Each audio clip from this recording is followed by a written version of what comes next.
Halo saudara, mari kita lanjutkan. Kita sekarang sampai di Wahyu pasal 10.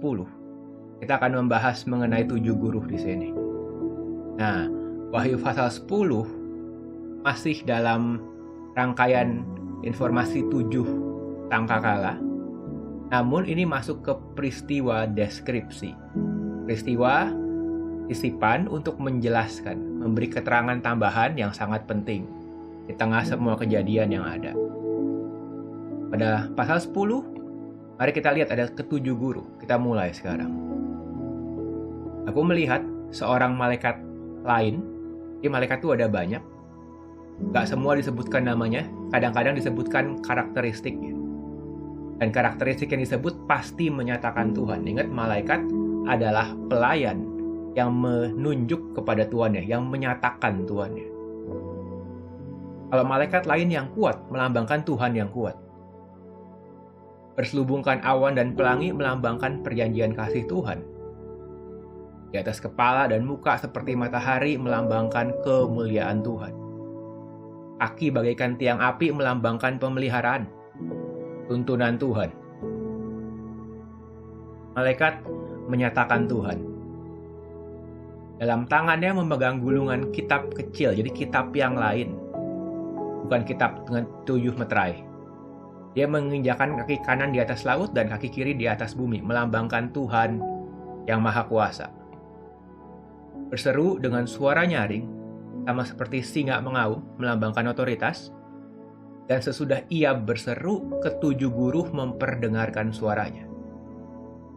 Guru di Alkitab melambangkan judgment atau penghakiman.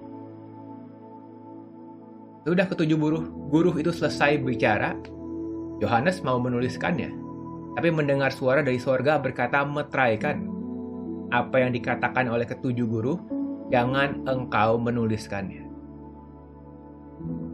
Guru melambangkan penghakiman. Waktu ketujuh guru dimeteraikan, kenapa dimeteraikan? Untuk menyatakan bahwa memang penghakiman atau pembalasan itu milik Tuhan. Bukan kita yang akan menghakimi, itu urusan Tuhan. Jadi kita nggak perlu tahu detailnya, itu bukan bagian kita. Tapi kalau itu bukan bagian kita, kenapa dikasih tahu? 7 lambang sempurna, 7 guru, kenapa dikasih tahu? Karena dikasih tahu akan ada penghakiman Tuhan atas bumi. Jadi kita dikasih tahu memang benar akan ada penghakiman Tuhan atas bumi. Namun isinya, detailnya harus seperti apa? Ada banyak hal yang hanya Tuhan yang tahu, karena bukan bagian kita untuk menuntut pembalasan. Dan malaikat yang kulihat berdiri di laut dan di atas bumi mengangkat tangan ke langit dan bersumpah, demi Dia yang hidup selama-lamanya, yang menciptakan langit dan isinya, bumi dan isinya, laut dan isinya, katanya tidak akan ada penundaan lagi. Nah, ini poinnya. Akan ada penghakiman Tuhan lalu selesai, tidak akan ada penundaan lagi. Jadi sudah mau masuk ke masa paling akhir. Tapi pada waktu bunyi sangkakala ketujuh, kalau malaikat ketujuh meniup sangkakalanya, akan genap keputusan rahasia Allah. Jadi ada sangkakala ketujuh. Setelah sangkakala ketujuh, keputusan Tuhan akan genap.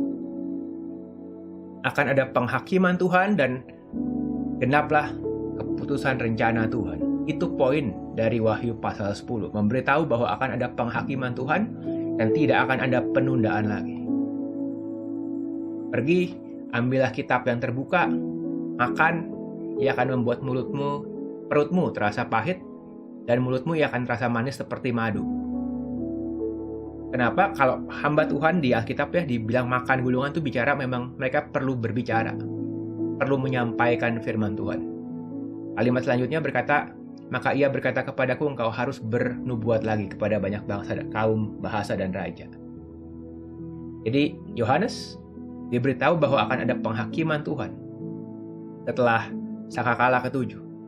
Dan dia perlu memberitahu, perlu memperingatkan orang akan penghakiman Tuhan.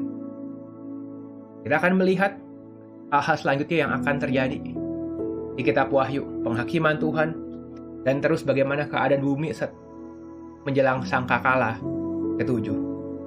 Dan di atas semuanya Tuhan bertahta.